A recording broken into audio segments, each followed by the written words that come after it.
Bonjour à tous. Il y a une notion en psychologie qu'on appelle la résilience.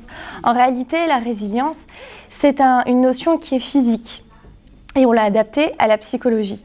En fait, c'est la capacité qu'ont certaines personnes à remonter après une épreuve. C'est pas le cas de tout le monde en fait, malheureusement. C'est pas le cas de tout à chacun de savoir à chaque fois qu'il y a une épreuve remonter.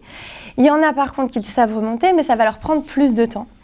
Alors, on a établi des règles, plutôt des caractéristiques chez les personnes qui sont donc de nature résiliente, c'est-à-dire les personnes qui savent remonter après des épreuves de leur vie. Alors, ce qu'on a pu réunir déjà, c'est qu'en premier lieu, ils ont une faculté à regarder leur épreuve avec un œil positif. C'est-à-dire qu'ils se disent toujours, ils ont une façon de penser déjà positive, ils regardent l'épreuve de la vie en se disant comment, au lieu de se dire pourquoi ça m'est arrivé, comment je peux faire pour changer ou pour avancer ou qu'est-ce que ça m'a apporté dans ma vie. C'est déjà la première question qu'ils se posent, même s'ils sont dans la douleur. Et il y a aussi une chose, c'est que c'est vrai que souvent quand on a une épreuve, on a tendance à se dire, à en vouloir à la terre entière, à s'en vouloir à soi, à en vouloir à telle ou telle personne qui a peut-être fait du mal à ce moment-là. Et en fait, eux, ils ont une révolte, oui, mais la révolte qu'ils vont avoir, c'est contre le fait de rester dans le malheur. Dès qu'ils sont dans cet état, ils refusent. Ils disent, moi, je ne serai pas de ce registre-là, je ne resterai pas dans cette souffrance, je vais m'en sortir, je me fais confiance, je ne resterai pas. Et c'est un peu le processus inverse de quelqu'un qui justement a une épreuve et n'arrive pas forcément à la remonter. Lui peut tomber dans, je me complais dans le fait d'être victime. Ah, ça m'est arrivé, je n'y arriverai jamais et je glisse finalement, je dérape vers quelque chose qui n'est pas du tout constructeur et bien au contraire. Or, les gens donc, qui sont de nature résiliente, eux, c'est effectivement une révolte, mais c'est une révolte positive puisqu'ils refusent de rester dans le malheur. Ensuite, ils ont aussi le déni. C'est-à-dire, alors, quand d'habitude on entend ce mot déni, c'est une fuite de la situation, je ne veux pas voir ce que j'ai en face de moi, je ne veux pas l'affronter, ça me fait peur, ça me déplaît, je ne suis pas capable. Et bien en fait, eux, ils ont quelque chose de spécial, c'est-à-dire que le déni est positif. Dans quel sens? C'est-à-dire qu'ils vont s'accrocher à un rêve pour dire « mon souhait est de sortir de ce traumatisme-là, de ne pas y rester, de ne pas m'enfoncer dedans ». Donc en fait, c'est un déni positif. C'est pas un déni, je ne veux pas voir la situation, je ne veux pas l'affronter, elle est bien trop compliquée, de toute façon je ne méritais pas ça et de toute façon ce n'était pas de mon registre ou je ne serais jamais capable de surmonter ça, mais c'est tout l'inverse. Je vais rebondir et je refuse de rester dans cette situation et je m'attache à un objectif bien plus grand. Un peu comme, on dirait, ceux qui ont vécu la Shoah. Et on ne peut pas décrire les souffrances qu'ils ont vécues, qu'ils ont passées. Et ils ont été capables quand même, quand on leur a donné la terre d'Israël, qui était remplie de marécages, eux qui ressemblaient même plus à des hommes, donc je ne vais pas vous refaire, vous connaissez sûrement mieux que moi tout ça, mais ils étaient l'ombre d'eux-mêmes. Mais ce qui les a sauvés, ils sont tous d'accord pour le dire, ce qui les a sauvés, c'est cette volonté justement, puisqu'ils avaient tout perdu, de tout regagner. Et c'est cet objectif plus grand qu'eux en fait. C'est-à-dire on leur a donné un pays, il y avait les marécages de partout, les maladies qu'on pouvait attraper très rapidement, il y avait ils étaient tous démunis de tout, ils n'avaient pas un sou, ils n'avaient plus rien. Mais justement parce qu'ils n'avaient plus rien, ils ont pris cet événement et ils l'ont transformé en positif. Les dernières forces qu'ils avaient, en fait, ils les ont pris et ils les ont mis dans un projet encore plus grand. Donc ils sont allés dans le déni, c'est vrai pour beaucoup, on a les témoignages des enfants de la Shoah, voilà, des rescapés de la Shoah, où ils ne parlaient pas. Pour la plupart, ils gardaient le silence. Donc c'était effectivement un déni de la situation, une souffrance trop lourde aussi, où on n'arrivait pas à communiquer. Mais de l'autre côté, ils ont réussi quand même à construire. On aurait pu se dire que c'était terminé, ils auraient pu en rester là et mourir comme ils sont peut-être sortis vivants physiquement, mais en fait à l'intérieur c'était mort, donc ça ne servait plus à rien. Mais non, ils ont été capables de construire un pays. Donc là on voit bien que l'objectif était encore plus grand qu'eux et le traumatisme leur a servi à construire, à grandir, à produire. Ils ont rendu en fait la douleur efficace quelque part, ce que je vais développer après. Ils ont aussi souvent besoin, donc les personnes résilientes, puisqu'on est en train de faire le profil des personnes résilientes, de se créer un modèle de quelqu'un de plus fort qu'eux, même si eux ils se sentent encore fragiles. Ils vont se créer quelqu'un de plus fort qu'eux, un modèle sur lequel s'appuyer pour rebondir. On a besoin de ça en fait. En fait, l'humain a été créé comme ça, on a besoin d'un exemple.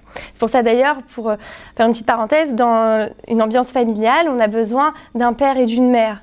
Parce que pour l'enfant, c'est important qu'il puisse avoir un modèle sur lequel s'appuyer. Un père, il va s'identifier, une mère qui va lui donner l'amour quand il s'agit d'un garçon, l'inverse pour une fille, mais c'est des éléments qui vont lui permettre une construction intérieure qui va lui rendre possible la capacité de grandir sainement.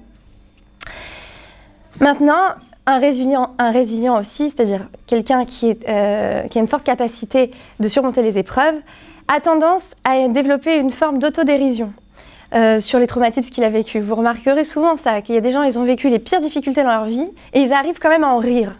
En fait, c'est leur moyen de relativiser et c'est leur moyen de justement positiver les situations, quelles qu'elles soient. C'est une grande, grande force, on est bien d'accord.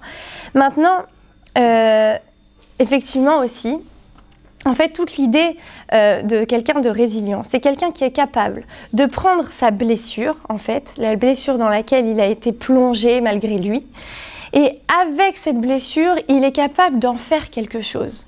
C'est-à-dire qu'à partir du moment où on a été blessé dans la vie, malheureusement, il y a toute une panoplie de choix, ça peut être un deuil, ça peut être un viol, ça peut être tellement de choses, un divorce, bon, vous connaissez sûrement. L'idée, c'est de se dire, ok, ce que ça m'a apporté là, ce que j'ai vécu là ne doit pas servir à m'enfoncer. Parce qu'en réalité, la souffrance n'est pas là pour nous enfoncer du tout. C'est vrai que c'est douloureux, sur le coup, on peut avoir ce moment de pleurs, de douleur, de tristesse, et elle peut nous suivre.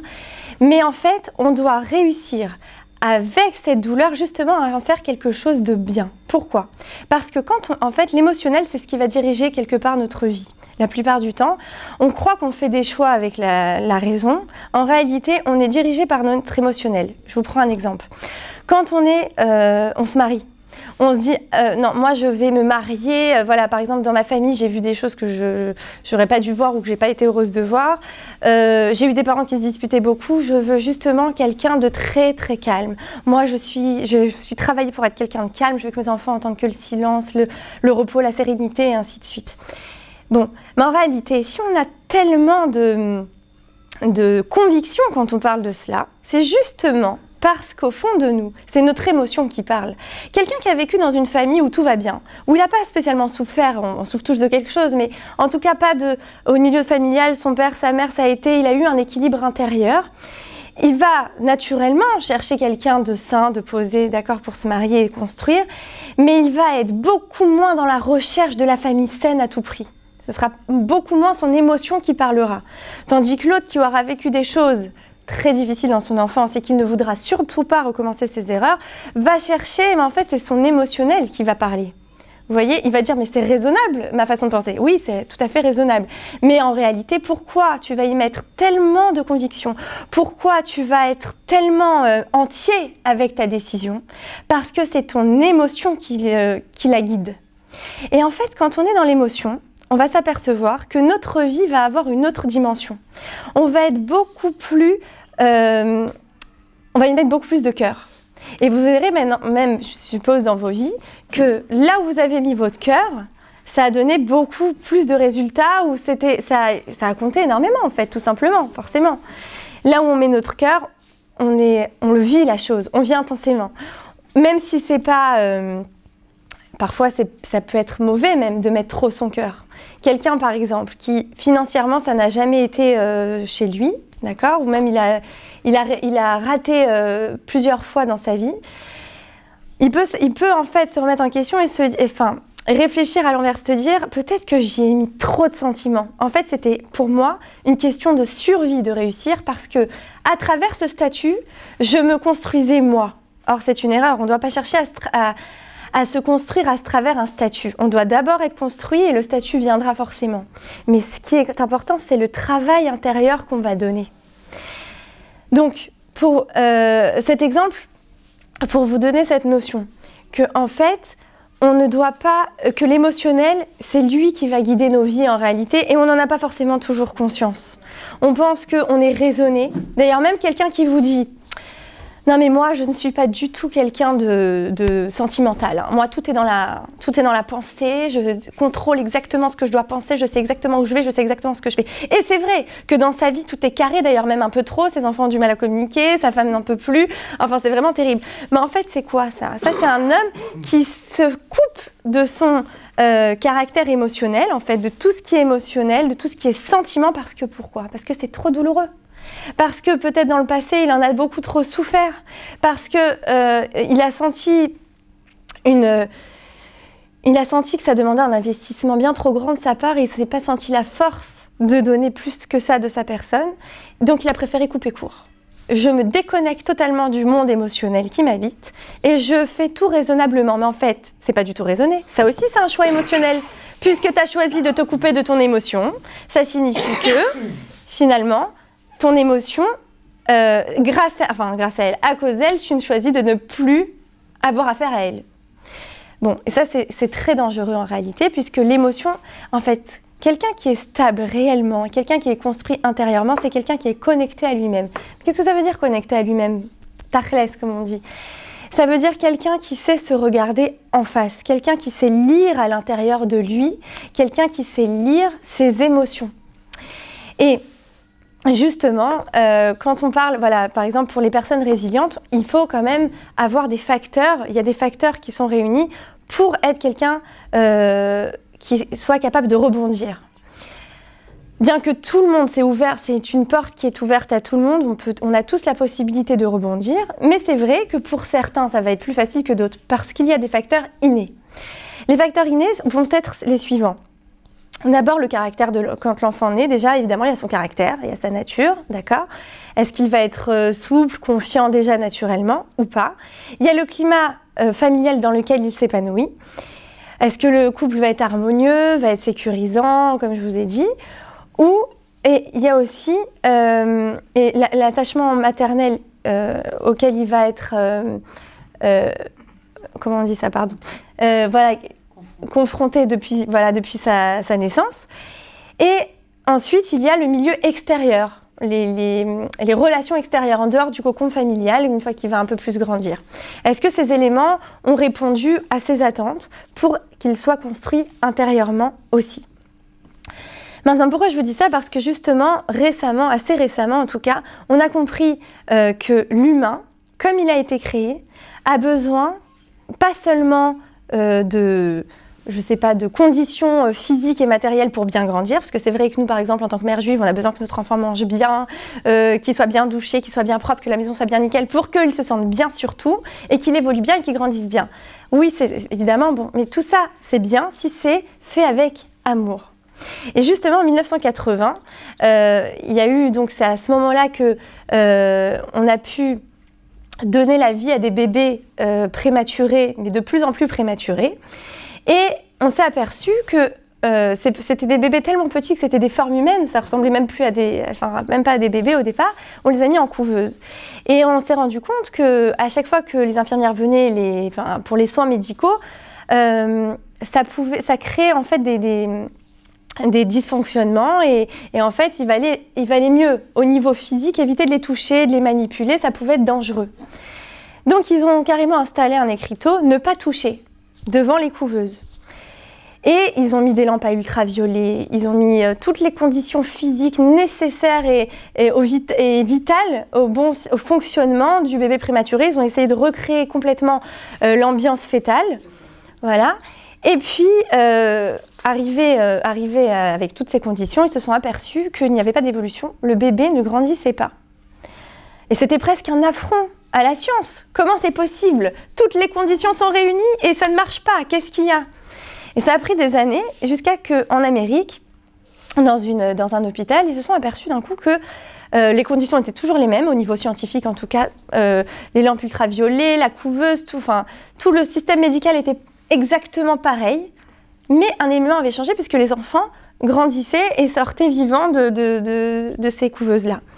Donc ils ont commencé à faire une enquête évidemment, et là ils se sont aperçus qu'il y avait la même infirmière de nuit qui était là à chaque fois que ces enfants grandissaient. En fait, c'était le point commun, le dénominateur commun, c'était cette infirmière de nuit. Donc ils sont partis l'interroger effectivement, et elle a dit qu'elle n'arrivait pas, elle était nouvelle dans le service, elle n'arrivait pas à résister à ces cris de détresse que ces petits bébés émettaient, parce que les autres infirmières avaient l'expérience, elles étaient très disciplinées, même si ça fendait le cœur, elle ne les touchait pas. Et elle, au début, elle était très inquiète, mais elle l'a fait, elle n'a pas résisté, elle leur caressait juste le dos. Et puis voyant que les résultats étaient bien plus, ils commençaient à grandir et que en fait tous les éléments négatifs dont on l'avait prévenu ne se produisaient pas, elle a continué. Et ça a donné de plus en plus de résultats positifs, les enfants se sont développés. Alors au niveau scientifique, ils ont prouvé que l'absence de contact physique, c'est chaque cellule de l'organisme qui refuse littéralement de se développer. Vous vous rendez compte? C'est-à-dire que quand il n'y a pas d'amour, c'est physique. L'enfant ne se développe pas. Sans la caresse de la maman, en fait, les enzymes nécessaires à la croissance cessent de se développer. Et en fait, après, il y a eu d'autres études évidemment qui ont été faites. Et il y a donc le professeur Schomberg aux États-Unis qui a fait l'expérience avec des petits rats, des petits ratons. Et ils ont testé et ils ont imité la lampée de la mère à l'aide d'un pinceau humide. Et ils l'ont fait à chaque fois que le petit rat émettait des sons. Et ils ont fait la même chose sur un rat, ils ne l'ont pas fait. Et en fait, le rat, dès qu'il recevait la caresse de sa mère, enfin ce qui était censé être la caresse de sa mère, l'enzyme était sécrétée. Donc, en fait, on est complètement dépendant en fait, de ça, de l'amour. C'est-à-dire que si on attend avoir, même dans nos vies propres, un résultat positif, on vient de vivre une épreuve difficile, on ne sait pas comment on va s'en sortir, en réalité, la réponse, elle est d'abord l'amour. Alors, vous allez me dire, oui, mais ça y est, maintenant on est des adultes, ce qu'on a eu, ce qu'on n'a pas eu, bah, c'est passé. Qu'est-ce que je peux bien faire maintenant pour m'aider à m'en sortir Tarkles, je suis là et je suis seule, je ne suis pas forcément épaulée. Alors, c'est vrai que les gens qui ont cette faculté de résilience ont aussi une capacité, souvent on a remarqué, un environnement qui les aide. Ont aussi souvent un conjoint ou conjointe qui sont à l'écoute. D'ailleurs, on a même fait un test, ça c'est très intéressant, des hommes qui avaient des problèmes de santé au niveau... alors c'était au niveau du cholestérol, je crois que ça a été fait, et ils ont demandé si au niveau de leur couple ça allait. Est-ce qu'ils se sentaient aimés par leur femme? Et en fait, ils se sont aperçus que les gens qui avaient beaucoup de problèmes de cholestérol ne se sentaient pas, dans le couple, ne se sentaient pas heureux, ne se sentaient pas aimés par leur femme, et que les hommes qui se sentaient heureux avaient beaucoup moins de problèmes de cholestérol. Bon, c'est vrai aussi à l'inverse, ouais.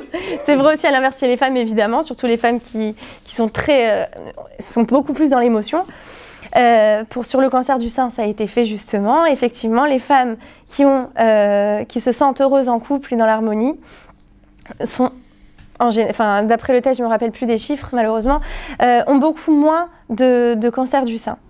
Et même pour les troubles intestinaux, les cystites et ainsi de suite, quand le couple va bien, la femme a beaucoup moins de problèmes. Donc tout ça pour vous montrer en fait que c'est vrai qu'on est dépendant de l'amour. Maintenant, si dans notre vie, on ne se sent pas épaulé, on n'a personne sur qui s'appuyer à ce moment-là, il y a une solution aussi, c'est que nous, on doit s'en donner de l'amour. Nous, on doit apprendre à résorber notre blessure, déjà dans un premier temps, en sachant se donner de l'amour. Alors, il y a des méthodes thérapeutiques pour apprendre à s'en donner, mais même sans passer par les méthodes thérapeutiques de nous-mêmes, on sait très bien que de commencer à se critiquer toute la journée ou à se descendre dès que quelque chose ne va pas, ou quand on fait une erreur, ou rentrer dans la culpabilité, ou être toujours négatif envers soi-même, forcément, ça va pas nous donner de l'amour, tout au contraire, ça va nous descendre notre estime de nous, et forcément, on ne saura pas comment rebondir pire que ça, on restera enfoncé dans une sorte de douleur néfaste pour l'avancée de nos sentiments. Alors, on se demande toujours, est-ce qu'on peut apprendre Est-ce qu'on peut apprendre ce que c'est que la résilience? C'est-à-dire que là, on a parlé des gens qui avaient cette faculté en eux, qui savaient d'eux-mêmes se développer, qui savaient eux-mêmes rebondir. Mais est-ce que quelqu'un qui n'a jamais appris ou qui n'a jamais été éduqué comme ça, ou qui n'a pas vu autour de lui, ou qui même n'a pas eu beaucoup d'amour, est-ce qu'il peut y arriver? Oui, il peut y arriver. Justement, premier élément, en se donnant de l'amour, en sachant optimiser sa douleur. Alors c'est ça qu'il faut savoir faire. Il faut savoir optimiser sa douleur, ne pas rester dans la blessure pour la blessure, ne pas la regarder en se disant c'est terminé, ma vie s'arrête là.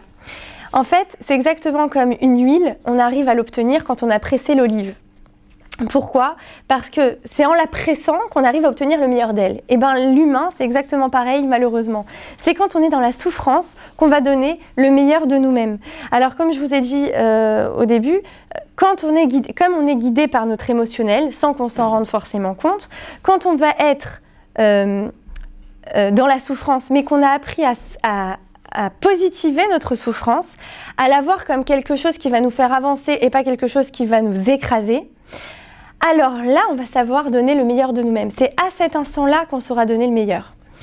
Toutes les personnes de ce monde qui ont été capables de faire quelque chose de grandiose dans leur vie et qui sont devenus des modèles pour nous, pour les autres, ce sont des gens justement qui ont souffert. C'est loin d'être des gens qui ont justement où tout a coulé, on devrait se dire comme ça. Non, bah pour créer quelque chose de positif, pour être positif, pour apporter au monde, bah, il faut avoir toutes les conditions réunies. Il faut que j'ai été aimée par ma mère depuis l'enfance et qu'elle m'ait donné tout l'amour que j'ai eu besoin, que mes parents soient restés mariés, que j'ai eu bien sûr les moyens matériels nécessaires, que toutes les conditions soient réunies, que je me sois sentie toujours aimée, choyée.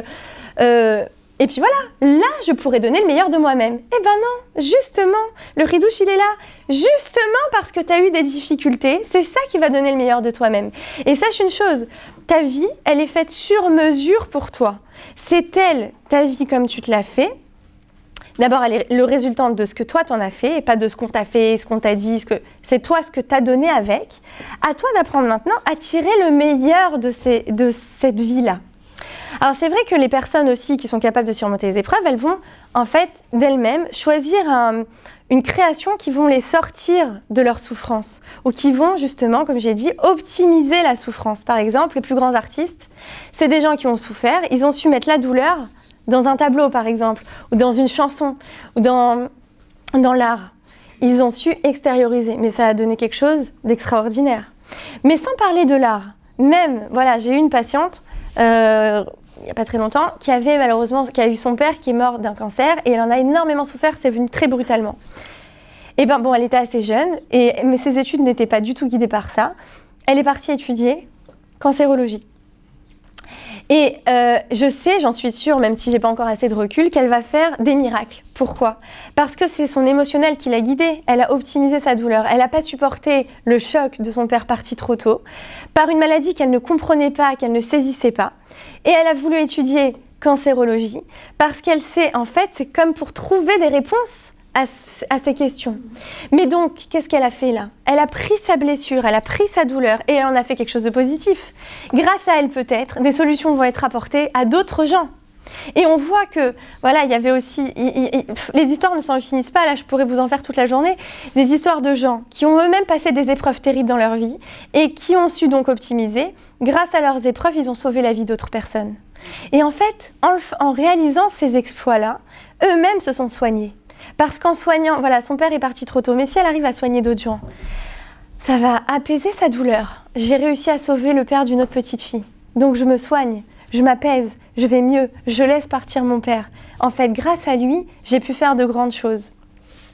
Il y avait aussi cette histoire d'un homme qui a créé une association. Lui-même, il avait une maladie génétique, sa femme aussi, mais il ne le savait pas. Vous savez, des fois, il y a des couples qui se conviennent pas, voilà, qui sont pas compatibles, voilà. Et justement, dans les milieux très froum, très religieux, il y a même une chassidoute comme ça qui font des tests. Avant de se marier, ils vérifient s'ils sont... C'est exigé par la loi. C'est exigé par la loi. Ah oui, c'est exigé par la loi en France. Donc pour voir si c'est compatible. Parce que sinon, il y a des problèmes. Comment? Il n'y a plus de tests. Ah mais il y avait quand moi je me suis mariée. Il y avait à l'époque. Il On a fait un test. Voilà, ils ont une carte d'identité avec ça. Mais on a fait le test pour savoir si on était compatible.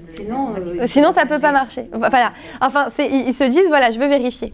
Bon, alors ce couple, voilà, il y a un couple qui n'avait pas fait ce test et malheureusement, ils ont eu 5 enfants. Malheureusement, Loaline nous l'a fait et que bon, HM lui envoie la consolation, mais ça fait des années. À chaque fois qu'il y avait un enfant, quelques années après, il partait. Il en est devenu, évidemment, il y a de quoi devenir fou.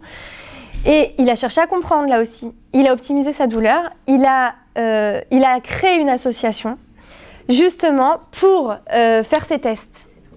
Voilà, pour faire cette recherche.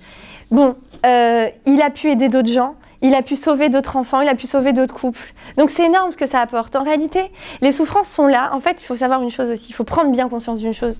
On ne vit pas que notre petite vie, que pour nous. On vit cette vie pour le klal. D'accord ? Donc nous, on est juifs, on est un petit peuple, on a vécu énormément de choses. Donc on a quand même cette conscience. Mais il n'y a pas que nous qui devons en prendre conscience en réalité. Et nous, le peuple juif, on est le peuple qui doit donner l'exemple sur le monde. Maintenant, quand nous, on prend conscience que notre souffrance, elle ne nous a pas été donnée que nous, dans notre petite vie, dans notre petite cellule. Cette souffrance-là va apporter au monde entier, en réalité. Cet homme-là, voilà, pour reprendre cet exemple, qui a perdu ses enfants et qui maintenant a créé cette association et qui aide d'autres gens, c'est une main tendue vers l'autre et ça va apporter au monde entier, en réalité. Vous voyez ? Donc en réalité, chaque souffrance, oui, on est capable de donner le meilleur de nous-mêmes. L'erreur à ne pas faire, c'est de tomber dans la souffrance pure et dure. C'est-à-dire, ça y est, je vais mal, tout va mal, c'est fini, c'est terminé, je ne peux plus m'en sortir. Alors là, on tombe et là, on reste enfermé dans quelque chose de mauvais qui nous fera jamais grandir et qui nous fera passer à côté de notre mission. Parce qu'en réalité, on en a tous une mission. En fait, d'ailleurs, Rabbi Nachman le dit, pour entrer un peu de Torah, justement que, en fait, chacun dans ce monde a un rôle à jouer. Et personne ne peut nous remplacer dans ce qu'on fait nous. C'est-à-dire que souvent on se dit non mais je ne sers à rien, mais flotte, de toute façon moi si j'étais pas là, bah, il y en aurait un autre. Ou... Non, toi, comme tu le fais, c'est toi qui peux le faire. Personne ne pourra le faire aussi bien que toi tu le fais. Donc prends conscience de ça. Quand on a cette conscience et qu'on se rend compte de la portée qu'on a dans le monde entier en réalité, bon, on ne va pas se le dire tous les jours non plus, mais quand on a quand même, on vit avec cette conscience, on ne peut pas s'autoriser à tomber dans la souffrance.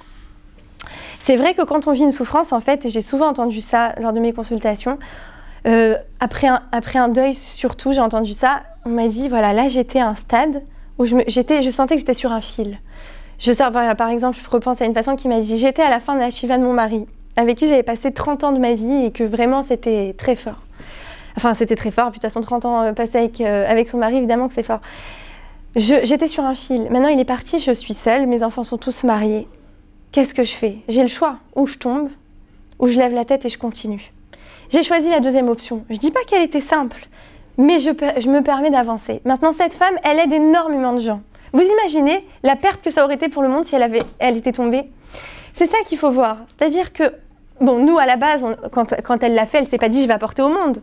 Elle s'est dit « bon, je ne vais pas me laisser aller, moi. C'est ma responsabilité d'être un humain et de continuer ». Maintenant, pourquoi un humain, en fait, c'est quoi une souffrance ? C'est une étape dans notre vie qui va nous permettre de nous dépasser. C'est l'opportunité qu'on a qui nous permet de rebondir et d'être un vrai homme. Homme avec un grand H. Voilà pour les femmes aussi. Mais ça veut dire que c'est une chance qui nous est apportée puisque c'est ça qui va nous aider à nous dépasser. Quand on va se dépasser, à ce moment-là, on pourra s'aimer vraiment. Je vous ai dit, on peut se donner de l'amour, c'est vrai. Mais à quel moment on s'aime le plus ? Quand on réussit quelque chose, quand on se regarde et qu'on dit « waouh, je ne me serais pas cru capable de faire ça ». Alors là, à ce moment-là, on se regarde différemment et on s'apporte des galons. Putain, je suis pas mal, moi. Je me regarde dans la glace, je suis fière de moi, là. Oui ou non ? Bon, alors pourquoi ça ? Ça, c'est grâce à la souffrance. Si tout est simple, si tout est cool, si la vie est un long fleuve tranquille, même à la fin, je vais même vous dire mieux. Je m'ennuie. Même, je vais vous dire mieux, j'ai même envie de me jeter. Bon, bah, je sers à quoi, là ? Je sers à quoi ? Il faut qu'il y ait ces petits moments d'angoisse, de stress, de douleur, pour rebondir et dire, voilà, je sais à quoi je sers. Et justement, grâce à la souffrance, on va trouver notre mission. On est tous là pour quelque chose. Et comment on le trouve ? Souvent, j'ai des gens qui me disent, mais je ne sais pas, moi, pourquoi je suis là, à quoi je sers, à quoi tout ça va servir. Mais en réalité, quand tu regardes ta souffrance et que tu te relèves, Et bien là, tu te dis, bah oui, là, j'ai servi à ça. J'ai tendu la main à celui-là, j'ai tendu la main à celui-là, j'ai aidé ça, j'ai fait quelque chose pour... J'ai rendu le monde, j'ai amené un peu plus de lumière dans le monde. Ben, je sais pourquoi je suis là maintenant. Moi, je m'aime un peu plus, donc j'ai envie encore d'en faire, et encore d'en faire. Et là, je pars encore dans un magal, dans un cercle positif, où je me construis, où j'apprends à m'aimer, où j'apprends à grandir, où j'apprends à évoluer. Et le travail, le véritable travail, il est là. On est là dans cette vie en train de dire « je veux gagner ma vie, je veux être ». En réalité, c'est vrai qu'on veut être, on veut tous être, on veut tous grandir, on est tous d'accord là-dessus. Mais on se trompe de chemin. On croit que grandir, on nous a vendu ça aussi avec les films et ainsi de suite, que grandir, c'est avoir un grand statut, porter le costume et « attention, je suis quelqu'un ». C'est se dire, mais moi je suis le yofi, la beauté. C'est paraître. Mais c'est pas ça. Paraître, ça veut pas dire être. Ça veut dire paraître. Ça veut dire faire semblant.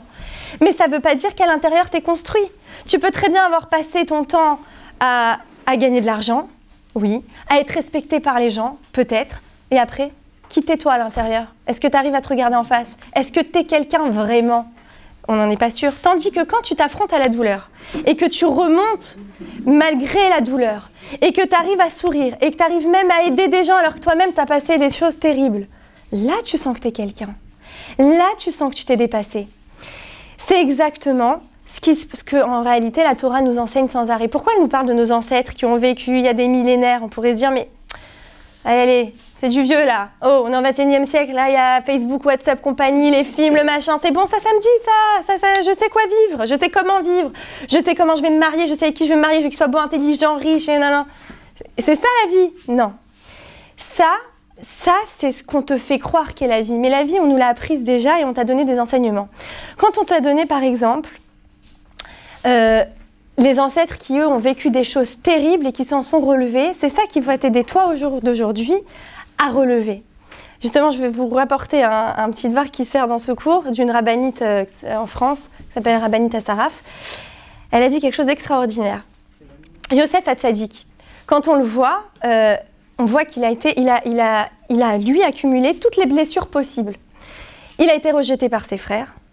Il a dû arriver dans un autre pays où il connaissait personne, où on voulait le tuer, donc ça voulait dire qu'il n'était rien, enfin il n'était plus rien, lui qui était tellement chéri et aimé par son père et sa mère, enfin, même si son mère n'est plus. Il a perdu sa mère, donc il y a eu la notion d'abandon aussi. Il a fait de la prison, exactement. Il a réuni à lui tout seul toutes les blessures qu'on pourrait... c'est-à-dire de tout, il n'avait plus rien, il a été rejeté, et donc la notion de rejet, la notion d'abandon, la notion de pauvreté, enfin, tout lui est tombé dessus. Donc, comment un type comme ça, on va se dire, comment il peut s'en sortir? Comment il peut s'en sortir? Vraiment, si on se poserait la question, il aurait dû finir sa vie, un type en prison, serviteur de je sais pas quoi, et maintenant, il a continué dans la prison à donner de l'espoir aux autres, à interpréter les rêves, à être positif. Alors vous allez me dire, non, mais c'est Yosef Hatzadik, moi je ne suis pas Yosef Hatzadik. Faux. Pourquoi? On a tous un Yosef Hatzadik en nous. Pourquoi? Parce qu'on est tous, d'abord, Tselem Elohim, on a tous la flamme d'Hachem en nous, il nous l'a transmis, mais pas seulement. Notre rôle, il est là. En fait, pourquoi on nous a parlé de Yosef Hatzadik? Parce que Yosef Hatzadik, il s'est dépassé. Et nous, on peut tous se dépasser, c'est ça notre rôle. En fait, quand on dit un tzaddik, c'est quoi un tzaddik? C'est quelqu'un qui se dépasse. Ça, c'est la malchoute, c'est être un roi. Et nous, les juifs, en fait, on doit être la malchoute, on doit être roi. Et quand on se dépasse, même, vous allez me dire, même d'une petite souffrance, par exemple, je vais vous prendre un exemple tout bête, même une maman qui est avec ses enfants et qui à ce moment-là se retient ou prend sur elle et se dit, allez, c'est mes petits-enfants, je vais changer mon mot là que je comptais dire, qui n'était pas très joli, je vais le transformer, elle s'est dépassée. Donc, elle mérite le terme de malchoute. C'est une malka. C'est une reine. Donc c'est des petits instants dans la vie. On n'a pas besoin non plus de passer des deuils et des souffrances terribles. Je parle de toutes les souffrances. À partir du moment où on prend la décision de se dépasser et dans tout, on mérite de recevoir le qualificatif de tzaddik. Donc pour en revenir à Yosef Hatzadik, ce qui lui a permis aussi de remonter la pente comme ça, c'est bien sûr la Emouna. Mais à part ça, c'est le fait que Yosef, c'était un enfant très désiré. Il a été, donc son père, vous connaissez Yaakov et Rachel, s'aimer d'un amour infini. Yaakov a dû travailler 14 ans pour avoir sa mère. Une fois qu'il l'a eu, ils n'ont pas tout de suite eu des enfants. Donc Yosef, quand il est arrivé, c'était l'explosion de l'amour. C'était l'expression de l'amour de ses parents. Donc il a été très désiré. Donc en lui, beaucoup d'amour. Et certainement que cette force d'amour lui a donné la capacité à positiver même dans les moments les pires de sa vie et à rebondir. Et donc à exploiter cette souffrance dans le bien. Et il est devenu le bras droit de Pharaon. C'est pas rien. Et pourtant, d'où il est venu. Donc si Yosef Hatzadik a réussi, on peut tous y arriver. On est tous les représentatifs voilà, les représentants, voilà, merci, de Yosef Hatzadik et de tous les tzadikim. Parce que pourquoi? On est tous des étincelles d'Akadosh Baruch Hu, exactement comme ceux qui l'ont été avant nous, nos ancêtres. Et si on nous en parle, c'est qu'ils sont à notre mesure. Le problème, c'est nos pensées et ce qu'on en fait. C'est ce qu'on croit. On se dit, mais non, moi je suis pas capable, lui c'était lui, moi je suis moi. Eh ben oui, toi t'es toi, donc commence. Justement parce que t'es toi, tu peux y arriver. Mais enlève tes limites.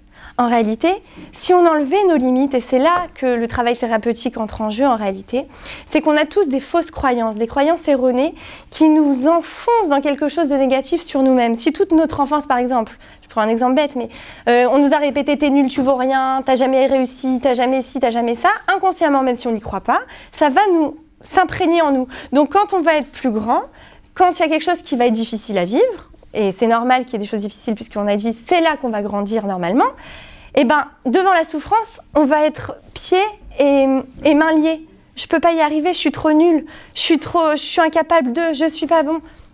Alors qu'en réalité, je le suis puisque je n'ai pas de limite.